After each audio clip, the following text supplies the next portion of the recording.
What's good, ladies and gentlemen? Welcome to SK Wealth Academy Podcast 122. Now, before I get started, I just want to mention real quickly that research to produce the article that accompanies this video took me hours and hours to perform, as well as the hundreds of hours I have put in this year in research to write and publish the articles that I do on my news site and produce the videos uploaded to my YouTube channel. So that is 100% funded by SK Wealth Academy Patreon. So I want to first give a big up to all my existing patrons, because sometimes I forget to thank you in my podcast, and I never want to forget to convey how grateful I am for your support, because most of you know I have been locked down and caught in the economic lockdown in international transit. So my 14-day trip has turned into 130 days and running. So with a lack of resources, and that's why I apologize for the past few months, the lower quality of video, audio for my podcast, because I do not have all my resources. They're all back home, which I can't get to, and it's been 130 days. So without your support from all my patrons, I don't even know how I would have survived during this time. So thanks so much. And if you have benefited in the past from watching any of these podcasts or reading any of the articles on my news site, please consider supporting my channel for just the low cost of a cup of coffee per month. And I'll put the link to how you can become a patron below.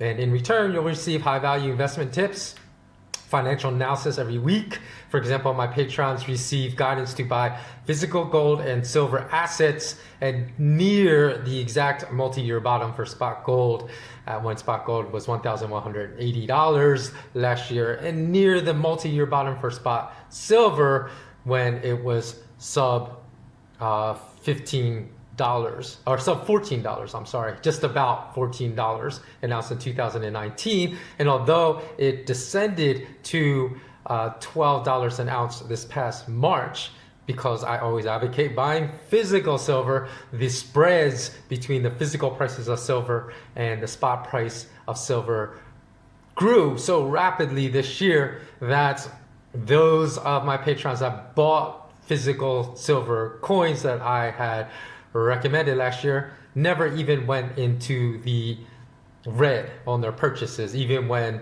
spot silver went below 12 or went to about $12 an ounce, because the prices of physical silver coins never really descended that much. And as well, I provided 2 tips about gold stocks that rose 429% and 1,650%.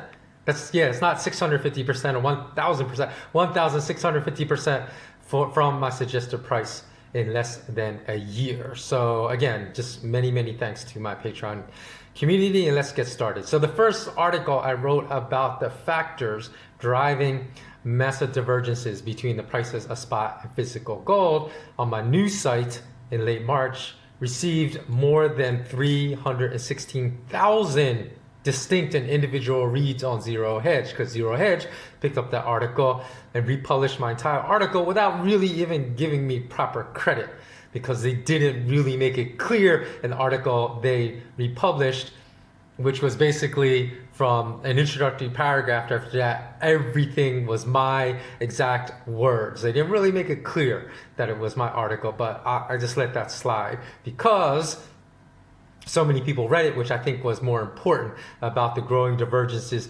between the prices of spot and physical gold. But even before I released that article and received that massive exposure on Zero Hedge, I penned an article 2 weeks prior on my own news site, malamalama.com/WordPress, in which I addressed the developing situation even in more depth than the article I just referenced. And that article was titled "Violent Price Divergences Are Developing Between Physical Precious Metals and Futures Prices." So I couldn't have been more explicit about what exactly was happening.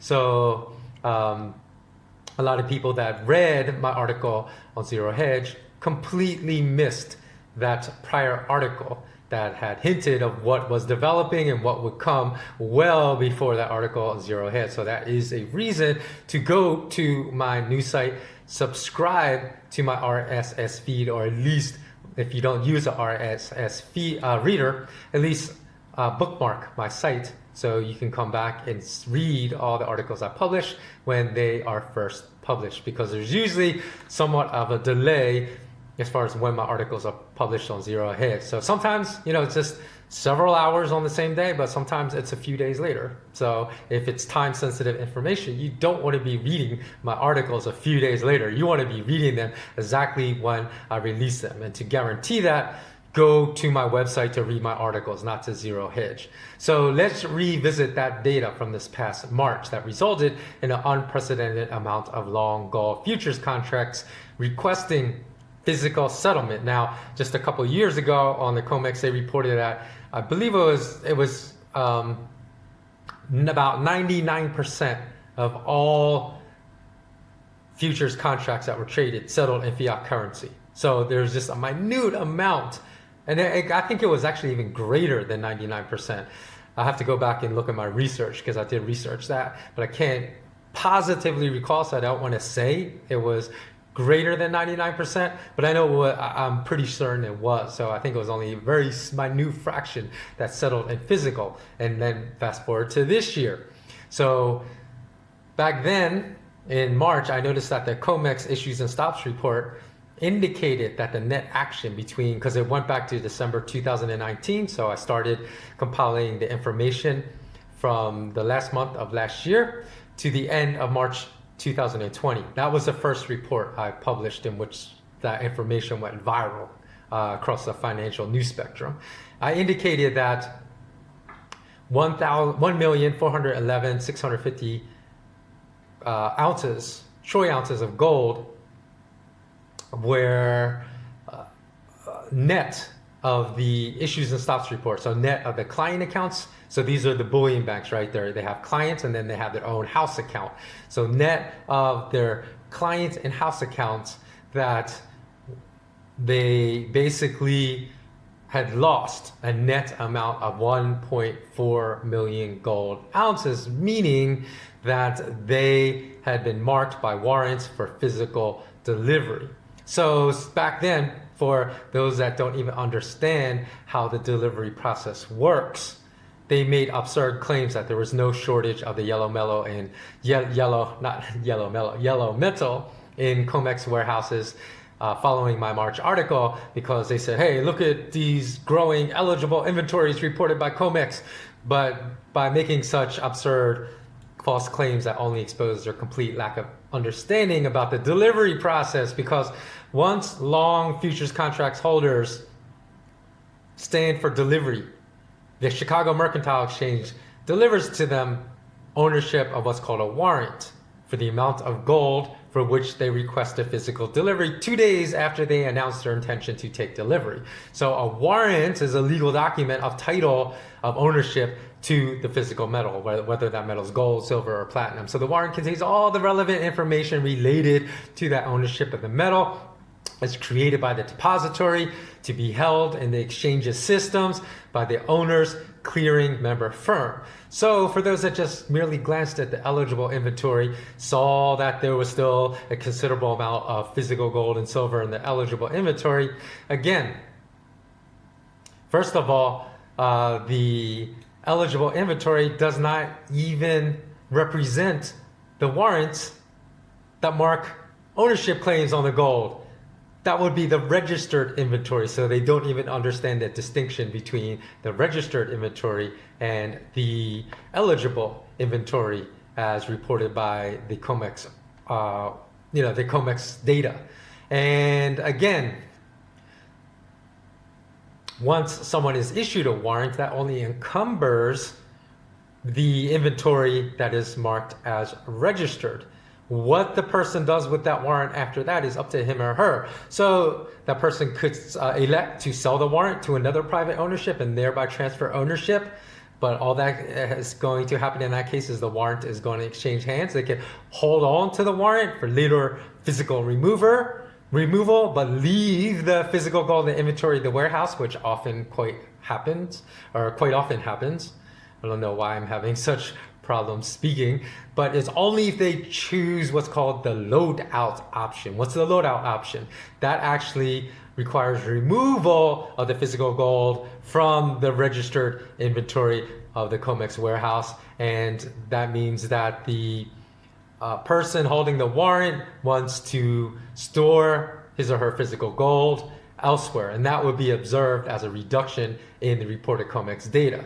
So the fact that, again, CME eligible gold warehouse stock significantly increased from May 6th at 15.369 million gold ounces to 21.21 million ounces as of its most recent report on August 4th is meaningless because, again, that does not serve as proof there is no physical gold problems in New York futures markets, or there weren't during that time.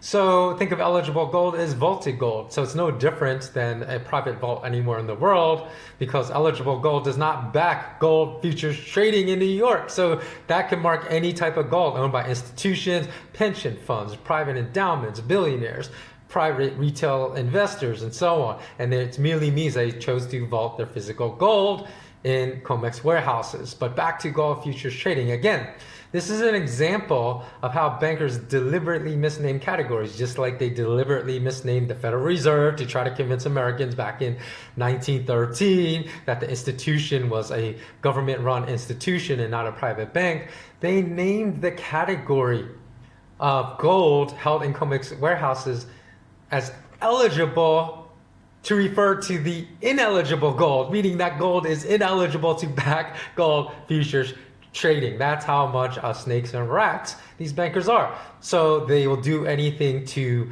maximize the amount of confusion about what the reported data actually means. So instead, if we look at the registered gold category, the explosion of registered gold from 6.423 million ounces of gold to 15.27 million over just 3 months. That's in 3 months how much the registered gold reserves have increased. That would mark, excuse me, I just lost my train of thought for a second.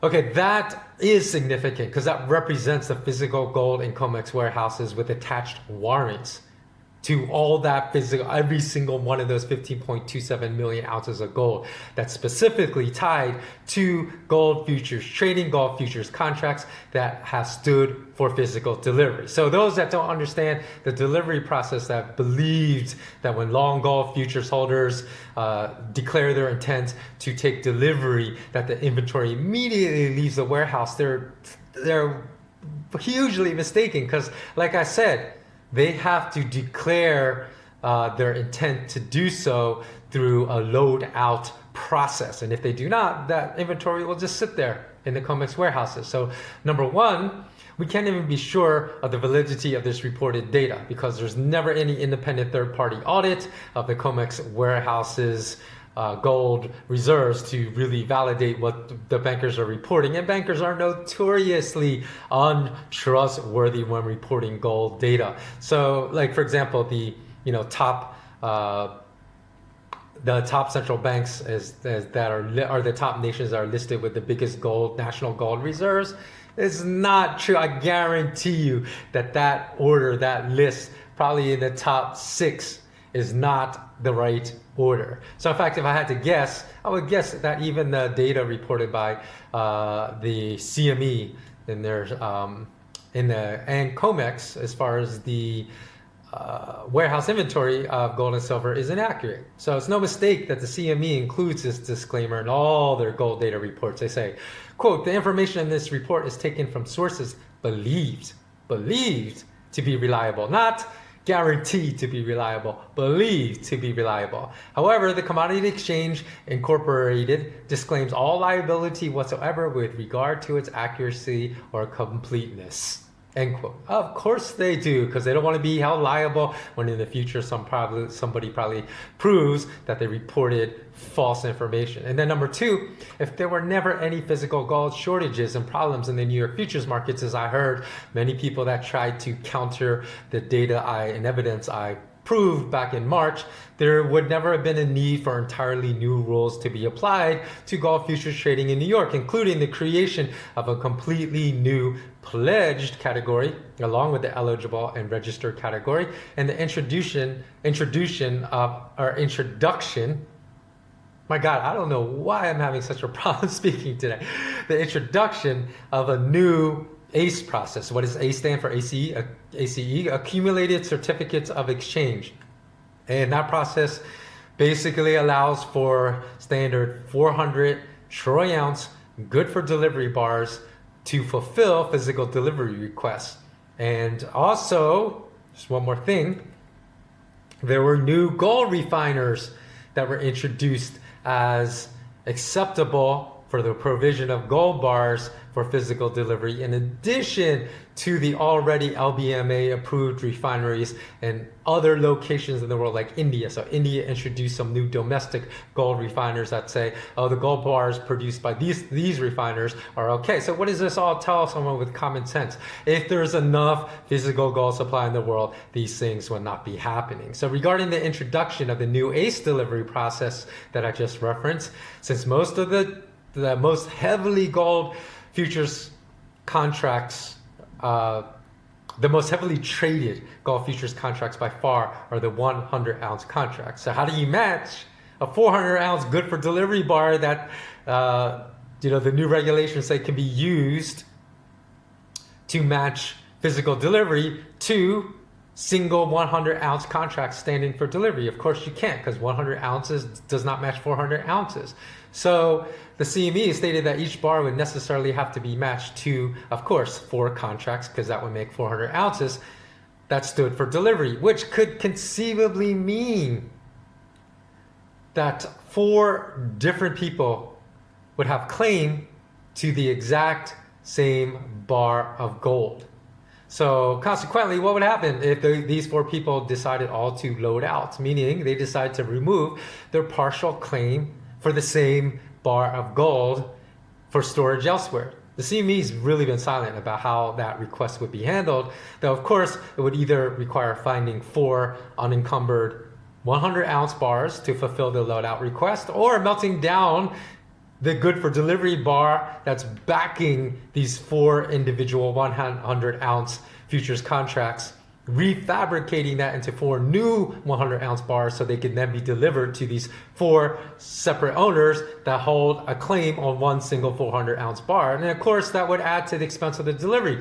So who is going to pick up these expenses? CME hasn't said. Are they going to pick up the expenses, or are they going to attempt to force these additional expenses unfairly on the gold futures contract owners that stood for delivery? So consequently, I'm going to discuss now the update of the CME stops and issues reports from either March or April. For March for gold until August 4th, just a few days ago, and for April 9th for silver to August 4th, just a few days ago. So again, if you want to see these charts, please, and I think it's definitely worth taking a look at, because I basically separated out all the biggest movers and shakers in the gold futures and silver futures markets by Bullion Bank, and then all the small markets I just lumped into one category of other. So it should come as no surprise that JP Morgan is the biggest mover and shaker in both the gold and silver futures markets, because they were always one of the biggest movers in the gold markets. And then when Deutsche Bank collapsed, Deutsche Bank at that time was one of the largest movers in the silver futures markets. JP Morgan agreed to take on all of the activity that Deutsche Bank used to conduct. So I'm really curious as to what kind of deal JP Morgan CEO Jamie Dimon cut with US central bankers in order to take over that kind of activity in the silver futures markets. But in any event, you can go, I'll put the link to my article below that contains the chart. So just go check out the link in the show notes to this podcast, and you'll be able to go check out those charts. So let me just review the results. So in the period up to March 28th, between December 19th, 2019 and March 28th, that the net cumulative effect of the stops and issues on the Bullion Bank's clients' accounts and their house accounts were that they suffered net losses of 1,411,650 gold ounces. Now, updated from March 28th to August 4th, they had now the net loss had increased by more than another 500,000 ounces of gold. So quite a significant increase. So now they have net losses of physical gold of 1,938,500 gold ounces, or 60.29 metric tons. Now, there's even actually more interesting news to report with the CME issues and stops report for silver futures market, because as of April 9th, the combined net effect of the Bullion Bank's activity in their client and house accounts were that they were net positive. So unlike with gold, they were net positive. They'd added 3.29 million silver ounces to their inventory at the COMEX warehouses as of April 9th. But get this, as of August 4th, they now have had an enormous swing into losses, not of like 3 or 4 million ounces of silver, but now they have declared a net loss of 37,975,000 ounces, or just roughly 38 million silver ounces. So again, that's a net swing of they're net down 34.685 million silver ounces. I told you the swing was approximately 38 million, from being up a positive 3.29 million to down 34.685 million. That's a net swing of about 38 million ounces of silver. So that is very interesting. It also could be a primary contributor to the fact that silver futures prices, spot prices, physical prices have all soared in the past month and outperformed the percentage increases even in gold, as significant as the percent increases in gold have been. So that is very, very interesting. So one of the primary reasons probably that the spot, you gotta remember that word, spot gold to spot silver ratio went from a high of 125 to 1 just 4 months ago. Now it's down to about 102 to 1 today. Probably has a lot to do with what is going on with the physical delivery of silver futures in New York. However, please note that the gold to silver ratio is represented by the prices of Canadian gold maple leafs to Canadian silver maple leafs, while still high, is drastically lower, because remember, it's at 102 to 1 now, but the prices of real physical gold to silver, that ratio as far as represented by coins, bullion coins, current year bullion coins, is only 62 to 1. So that is almost 40% lower. So it's much lower. It's always critical to be aware of the real physical gold to silver ratio, because the financial media never speaks about this. They always speak about the spot ratio. And I always say the spot ratio, well, it's important to know, is a lot more meaningless than the physical price ratio, because you can't buy any coins near that spot ratio, because you buy silver coins for the price of 1 ounce of gold, you'll get 62 for Canadian silver maple leafs. You're not going to get 102 as you might falsely believe if you listen to the financial media. So that's a huge difference. And also the net accumulation of the Bullion Bank clients of physical silver over gold through taking physical settlements of their long gold futures contracts and long silver futures contracts was at a ratio of 18 to 1. In hindsight, with the benefit of 2020 hindsight, that really probably should have been a lot higher than 18 to 1, because you saw the explosion in the price of physical silver this past month. But all my patrons know that in 2019, I was constantly harping about how underpriced silver was and urging accumulation. I was urging my patrons to accumulate Canadian silver maple leafs. I told my patrons to ignore the narrative that was going on back then, that silver's dead. Look, if silver can't perform in this kind of environment in 2019, it's never going to come back. That was a narrative that was going on back then. And it existed after spot silver fell to just about $14 an ounce in 2019. And again, even though my call was a little early, my call was almost at the exact bottom for gold, but it was a little early in silver. But I'll give you this caveat. It was a little early without really being a little early. And I'll tell you what I mean. Because I called for my patrons to accumulate physical silver when spot silver fell to just about $14 in 2019. In 2020 this year, spot silver fell to $12. So you say, oh, you probably could have got your physical silver for a lot cheaper. Not true, because you know what happened? The divergences in physical silver prices and spot silver prices were much greater already by the first quarter of this year than last year, when I told my patrons to accumulate physical silver at $14, when spot silver was $14. So their purchases of silver coins actually never even went into the red. So they're still profitable. So it did not matter even had they waited. But I did, you know what happened when silver prices fell to $12 as far as spot silver prices? Again, the same narratives came out, the same junk narratives that silver is dead, you're a fool if you buy silver. I doubled down, told my patrons, keep stacking more. So realistically with silver, if you only even became a patron of mine just 5 months ago, you'd be sitting on enormous profits on all silver assets, because I discussed silver mining stocks as well with my patrons. But the fact is, I've been running my Patreon account in my for more than 2 years now. Because I remember I started it when Bitcoin basically hit the high of $20,000. And back then, even though I say I'm not a Bitcoin expert, I did call the exact top of Bitcoin. I said Bitcoin was going to get halved into 10,000, because my very first Patreon knew. I think I only had one Patreon that knew this, because I was talking about this back then. I had one Patreon for 6 months.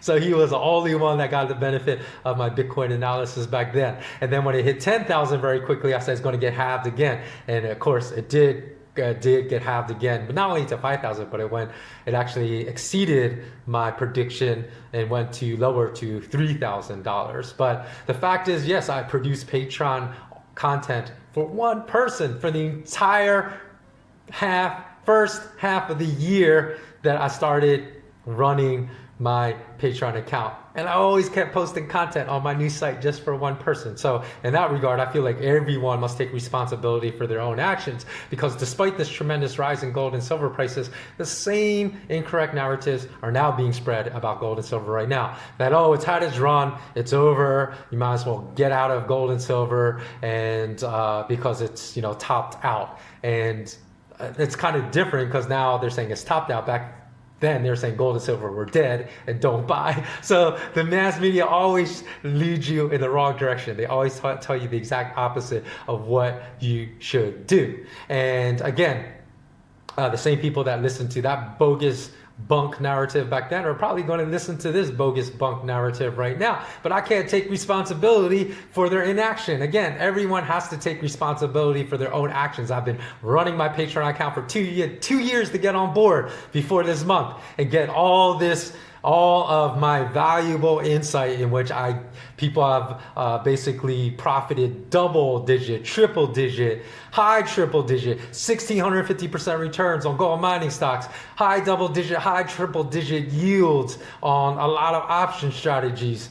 2 years to get on board. So I can't force people to listen to me. So back then, how do I know so many people were jumping on board with the mass media narrative and not mine? Because back then, a lot of patrons came and went, meaning they didn't believe my opposition narrative about precious metals gearing up for a monumental rise in 2019. Whereas now, pretty much the vast majority, you come on board, stay on board. So it's very much different than back then. So again, I still believe many people are not going to believe my statements when I say I strongly believe the largest gains in gold and silver assets are still ahead. I have really no financial incentive to make these comments because I don't even have my SK Wealth Academy launched yet. So again, am I saying this for $5 a pop? Am I going to try to mislead people? It's not like I'm trying to get people to subscribe to a $3,000 service of mine. So I'm really benefiting from this. So again, I know people will remain skeptical. Like most, wait until prices move much higher and try to board the bandwagon when everyone's scrambling to get on board, which will be the exact worst time to come on board because the risk reward setup is going to be 50 times worse than it is even right now. And there may even not be any physical gold or silver to come by that time. So as you know, let me just finish off this podcast by saying several prominent media personalities that regularly appear on U.S. financial television shows, Dennis Gartman, said they sold all their gold the first time spot gold breached the 2000 futures price last week. And also the Rich Dad Poor Dad guy said the same thing. And merely because that price marked the nominal high of gold futures prices from 2011. But as already mentioned, if you adjust it for inflation, because there's been tremendous inflation in the past decade, you have to get to a price much higher. I don't understand like the mentality of the mass financial media when they say, oh, it's at a new high. It's not a new high. You got to adjust for inflation. $2,000 today could not buy you what $2,000 could in 2011. You probably need at least twice as much. You probably need $4,000 to buy the same goods and services 2000 could a decade ago. And they're saying because it reached that high again, the gold's price run is over. That's nonsense. So the sentiments are absurd, and it's really difficult for me to understand how someone with the sentiments would have even purchased gold in the first place because they understand none of the real reasons to own gold. And I'm thinking they probably even own no real gold because when they say they divested of all their gold, they probably only owned a paper gold ETF. And by divesting of gold, they probably mean they sold their paper ETF, so they never really owned any real gold because of course they don't understand that if you don't purchase real gold, you don't have any gold at all. So when you say you sold your gold, you never owned any gold to begin with. You probably just own paper gold. So again, that's just my interpretation of what's going on. And I bet you, if you're able to like get to Dennis Gartman and ask how did you hold your gold? You'll find he held paper gold. So in a year in which the risk of a complete global financial meltdown has become highly elevated. And like I already said in previous podcasts, for those of you that listen to my podcast, you know that the whole global financial system missed by a hair. They missed by a hair, just melting down completely this past March. And if you want to know why I say that, I wrote a complete detailed article as to why I believe that. And I'll put a link to that article below too in the podcast show notes. And so in past articles, I also disclosed how the recent strength of gold futures prices was likely aided by China's no tolerance policy for spoofing gold futures prices lower, because they released a press release, of course this is only in China, zero coverage in the Western media, of how they had basically kicked a couple members off of their futures trading exchanges and have put a number of other members on alert for being closely watched because they felt these members were spoofing gold prices lower on their markets. And this is an actual behavior that happens all the time in the London and New York markets with the regulator just looking the other way because what? The regulators are part of the parasitic ruling class. So they gladly welcome that type of criminal behavior, whereas the Chinese markets do not. So now that you know the reality behind the various factors continuing to drive real physical gold and silver prices higher, you will not want to make the same mistake. And before I go, let me just mention too, my last podcast on this channel, YouTube channel, SK Wealth Academy podcast, was called What's More Magical, COVID-19 84, or the magic bullet that killed JFK. Now I released an article about the resounding success of the Swedish approach to the viral pandemic by just two charts. Zero Hedge picked it up, published it on the front page, and I also was published in the contributor section. So between the two, it had well over 100,000 distinct reads. Now, if you haven't read it, just go watch the last SK Wealth Academy uploaded podcast on my channel, and Again, I apologize for the lower audio video quality of my YouTube uploads for the past few months, but please understand I have zero access to any of my regular AV recording equipment since I was locked down in international transit with just a few shirts and clothes on my back in late March, and consequently, because I haven't been able to return home as of yet, I don't have access to this better recording equipment, thanks to the magical qualities of COVID-19 84 that the masses have ingested like Jonestown Kool-Aid. So thanks so much for watching. Please comment below if any of the information I presented to you in this podcast is new. I really want to get a sense of what people understand about what really drives the futures prices of gold and silver, what drives the physical prices of gold and silver. So please do me a massive favor. If you have come and listened and really extracted a lot of benefit from this podcast, do me the favor, please comment it. Just leave a comment below. Tell me what you learned, because this will help me produce better content. If you don't comment, I can't produce better content. So the fact that I've spent at least 6 hours producing this podcast and the article, please do me the favor of just 2 minutes. Write a comment below. Let me know what you learned and what you would want to learn in the future so I can continue to produce great content for you all. Okay, thanks so much for watching. As always, remain intensely curious. Until next time, bless up everyone and stay safe.